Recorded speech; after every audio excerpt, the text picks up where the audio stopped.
Dans une première partie, nous allons voir qu'une mémoire officielle, sélective et au final patriotique se met en place de 1945 aux années 70.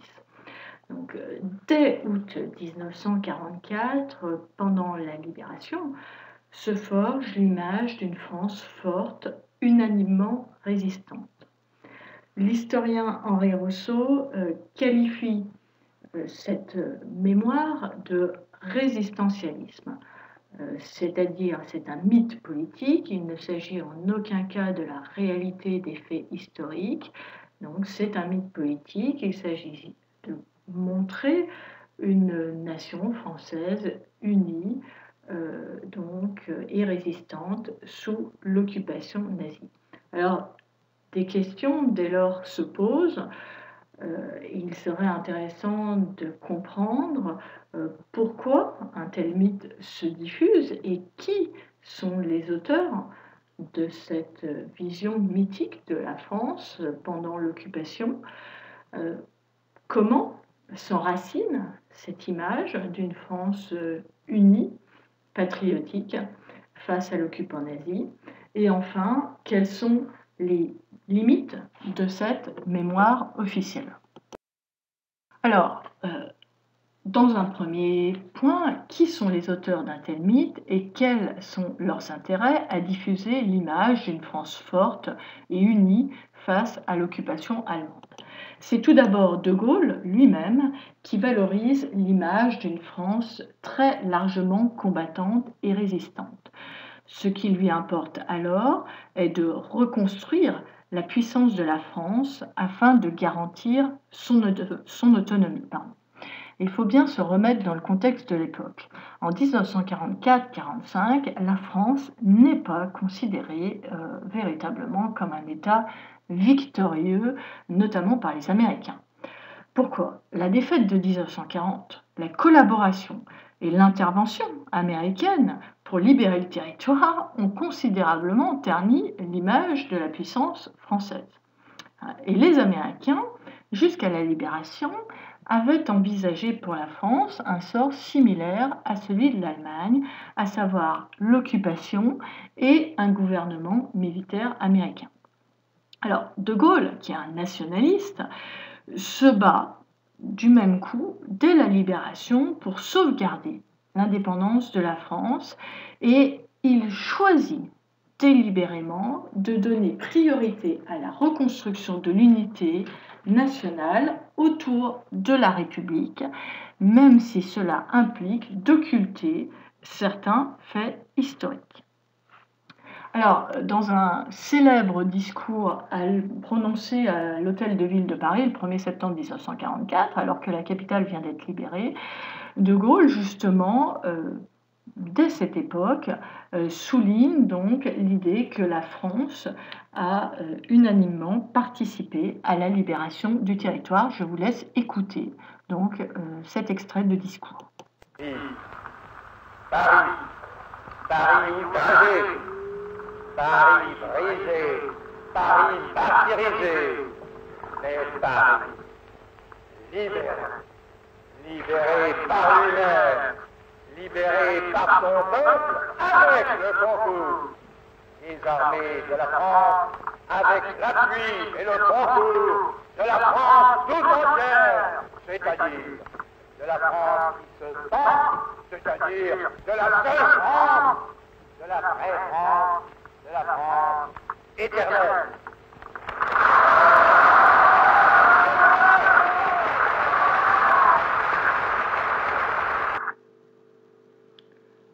Alors, ce mythe du résistentialisme est également entretenu par le Parti communiste français, parti qui est très puissant à la sortie de la guerre. Il se présente comme le parti des 75 000 fusillés, comme vous pouvez le lire sur cette affiche du Parti communiste français lui-même. Il cherche en fait à faire oublier à cette époque le pacte germano-soviétique du début de la guerre. Il y a donc en France, dans l'immédiate après-guerre, deux résistances en concurrence. les communistes et les gaullistes. Alors, les communistes qui se présentent comme la principale force de la résistance intérieure et qui revendiquent le plus grand nombre de victimes, donc s'intitulant, comme je l'ai déjà dit, le parti des 75 000 fusillés, alors qui tient également du mythe, hein, puisque tout parti confondu, les historiens estiment à 25 000 le nombre de fusillés. Et puis, il y a, face à ces communistes, les gaullistes qui revendiquent la primauté de l'acte de résistance. Donc, primauté, c'est-à-dire qu'ils revendiquent avoir été les premiers à résister avec l'appel donc, du 18 juin 1940. Alors, certes, ils sont concurrents, ces gaullistes et ces communistes, mais ils ont un point commun en lien avec notre sujet, c'est-à-dire qu'ils répandent une vision identique de la France occupée, dans laquelle, en fait, la collaboration n'aurait été qu'un phénomène marginal et que les Français donc, auraient résisté de façon très massive. Ils ont d'ailleurs un même lieu de mémoire, le fort du Mont Valérien, à l'ouest de Paris. Donc, Alors, dans un deuxième point, voyons comment justement le mythe du résistentialisme s'enracine dans les esprits de l'époque. Alors, il s'enracine tout d'abord par des cérémonies, et notamment la cérémonie du 11 novembre. Alors, de quoi s'agit-il? C'est une cérémonie voulue par le général de Gaulle, là encore. Alors, je rappelle qu'à cette époque-là, le général de Gaulle est le chef du gouvernement provisoire de la République française, donc c'est à ce titre qu'il prend un grand nombre de décisions. Et il décide, le jour de la commémoration des morts de la Première Guerre mondiale, eh bien, d'organiser également une cérémonie d'hommage aux morts de la Deuxième Guerre mondiale. Alors, 15 cercueils de Français morts pour la patrie pendant la Deuxième Guerre mondiale vont être déposés à l'Arc de Triomphe. Ces 15 cercueils, ce sont des combattants des trois armes, c'est-à-dire de l'armée de terre, de l'air et de mer, des prisonniers, des déportés également, des hommes, des femmes. Et ces 15 cercueils donc, symbolisent à la fois l'unité nationale et les différents théâtres d'opérations militaires et les lieux de souffrance. Alors la cérémonie s'organise en fait en 3 temps. Tout d'abord, le 10 novembre, les corps sont amenés en 3 cortèges des portes de Paris aux Invalides. Le 11 novembre, un cortège unique se rend des Invalides jusqu'à l'Arc de Triomphe, où le général de Gaulle les accueille et leur rend hommage. Dans la journée, c'est toute la foule qui peut rendre hommage à ces morts. Et à la nuit tombée, les corps sont transportés et déposés au Mont Valérien. C'est un ancien fort situé à Suresnes, dans l'ouest de Paris. Alors pourquoi le Mont Valérien? Tout simplement parce que c'est là que les Allemands ont fusillé de 1940 à 1944 plus d'1 millier d'otages et de prisonniers. Le cinéma est également un moyen de glorifier l'action de la résistance. Notamment en 1945, René Clément sort un film qui s'intitule La bataille du rail et qui est, comme l'indique l'affiche, à la gloire des cheminots de France qui témoignent des sabotages réalisés par les cheminots et qui participent, qui permettent et qui facilitent l'action du débarquement, qui permet la réussite du débarquement allié donc sur les plages de Normandie et de Provence en 1944. Un autre film, Le Père tranquille, sort l'année suivante. Alors, il y a un troisième moyen utilisé pour enraciner l'idée d'une France résistante et pour surtout réconcilier les Français, c'est le vote en 1947, 1951 et 1953 de loi d'amnistie. Alors de quoi s'agit-il? En fait, il y a eu une phase d'épuration de 1944 à 1946. On a cherché à arrêter, juger, supprimer les collaborateurs, donc sous l'occupation allemande, mais à partir de 1947, l'idée d'une réconciliation donc, nationale l'emporte et donc des lois d'amnistie sont votées et les anciens collaborateurs donc, ne sont plus poursuivis à partir de ces lois. Alors, le résistentialisme va véritablement triompher au début de la Ve République, au moment où De Gaulle revient au pouvoir, donc en tant que premier président de la Ve République. Donc, de nouvelles manifestations enracinent ce mythe d'une France unie lors de l'occupation et enracinent l'idée que le régime de Vichy n'aurait été qu'une anomalie, et là j'utilise un terme du général de Gaulle lui-même. Alors, des manifestations donc, se multiplient pour commémorer la résistance avec un grand R, hein, puisqu'il s'agit de montrer une France unie, donc voilà, une résistance avec un grand R. Tout d'abord, en 1960, est inauguré au Mont-Valérien, donc, que nous avons déjà évoqué précédemment, un mémorial de la France combattante et notamment une grande croix de Lorraine, symbole de la France libre, donc est érigée dans ce lieu de mémoire.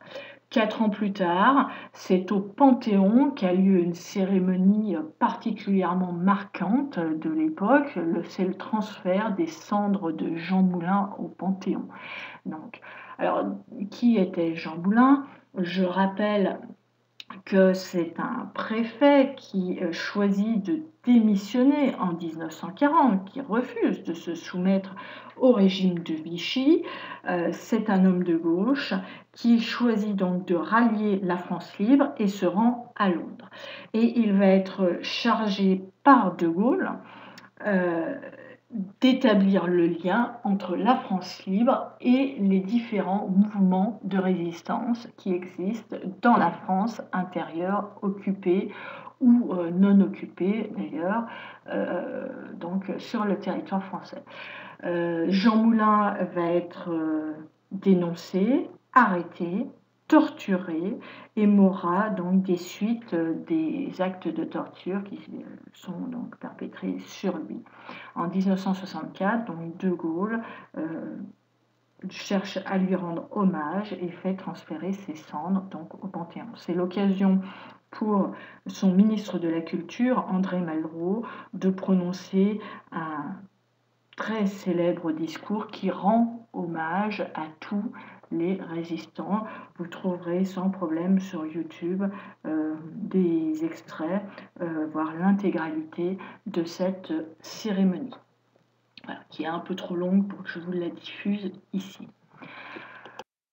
Autre moyen déjà évoqué, la production cinématographique qui, dans les années 60, donc, est particulièrement importante. Donc, Paris brûle-t-il est un premier film qui sort en 1966, enfin premier film, pas premier film sur la résistance, mais voilà, ça fait partie de ces films des années 1960 qui sortent sur la résistance. Donc, film de René Clément qui célèbre ceux qui ont libéré la capitale. Et c'est surtout en 1966 un film de Gérard Houry qui rencontre un immense succès, La Grande Vadrouille, et qui montre des Français incarnés par Louis de Funès et Bourvil, les deux comiques de l'époque, des Français qui sont évidemment résistants face à des Allemands totalement démunis, le tout dans un registre comique. Donc un immense succès qui pendant longtemps restera le premier film réalisant le plus d'entrées au box-office, donc jusqu'aux années pratiquement 1990-2000. En 1969, autre film, L'Armée des Ombres, montre les risques immenses pris par les résistants au quotidien. Nous avons donc précisé que le résistentialisme était un mythe. Donc il s'agit maintenant, dans un troisième point, de voir quelles sont les limites de cette mémoire officielle. Alors, tout d'abord, les Français ne se rallient pas en masse à l'idée d'une France héroïque face à l'occupation. Des divisions politiques ressurgissent assez rapidement dans les années 50, avivées par le contexte de la guerre froide. En effet, certains Français cherchent à réhabiliter le régime de Vichy et Philippe Pétain par la même.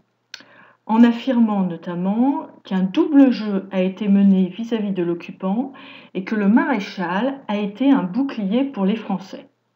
En bref, que si Pétain et le régime de Vichy n'avaient pas collaboré en façade, le sort des Français aurait été beaucoup plus terrible. Alors c'est notamment la thèse que défend Robert Aron en 1954 dans un ouvrage qui s'intitule L'histoire de Vichy et qui, de 1954 aux années 70, est la référence historique sur le sujet donc, du régime de Vichy. Donc ça, c'est une première limite donc, de cette mémoire officielle. Donc tout le monde ne participe pas, n'adhère pas donc, à cette mémoire officielle. Deuxième limite, c'est bien entendu que des pans entiers de la guerre sont négligés, voire occultés par cette mémoire officielle qui se veut patriotique. Alors, qui est en fin de compte oublié dans cette mémoire-là? Ce sont tout d'abord les soldats vaincus en 1939-1940, ces soldats qui sont morts ou faits prisonniers, personne n'en parle. De même, les travailleurs du service du travail obligatoire, le STO, donc décision prise qui oblige des Français à aller travailler pour l'ennemi en Allemagne, eh bien rien n'est dit de ces travailleurs du STO. Les Alsaciens lorrains, engagés de force dans l'armée allemande, appelés les malgré nous, sont également passés sous silence.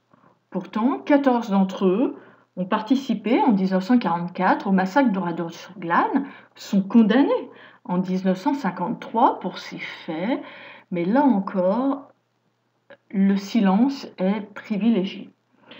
Enfin, les rescapés des camps d'extermination, souvent jeunes, isolés, ne sont pas entendus. Dans le documentaire que vous avez probablement vu l'année dernière, dans le cadre du programme de première, le documentaire d'Alain Resnais, Nuit et brouillard, paru en 1956, il est fait mention, évidemment, du système concentrationnaire. Il est d'ailleurs remarquablement montré, expliqué, mais si vous avez été attentif à ce documentaire ou si vous le revoyez, vous remarquerez que la spécificité du génocide juif n'est jamais évoquée. Il faudra attendre en fait 1961 pour que les rescapés commencent à témoigner publiquement de ce qu'ils ont vécu et qu'ils commencent à être entendus. Alors pourquoi 1961 ? Parce qu'à cette date-là a lieu le procès d'Adolf Eichmann. Adolf Eichmann est un officier nazi qui a joué un rôle majeur dans l'extermination des Juifs, donc en Allemagne pendant la guerre.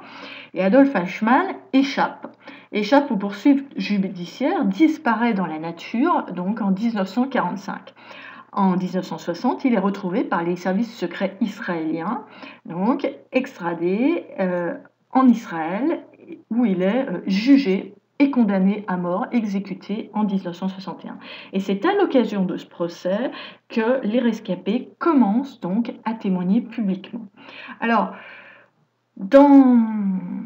ici, dans cette image, vous avez le portrait d'une femme, d'une rescapée d'Auschwitz-Birkenau, qui témoigne évidemment de sa déportation, mais qui témoigne également de ce qui se passe après la guerre et de la difficulté dans un premier temps de témoigner, puis après de la possibilité progressivement d'être entendue. Je vous laisse écouter donc son témoignage ici.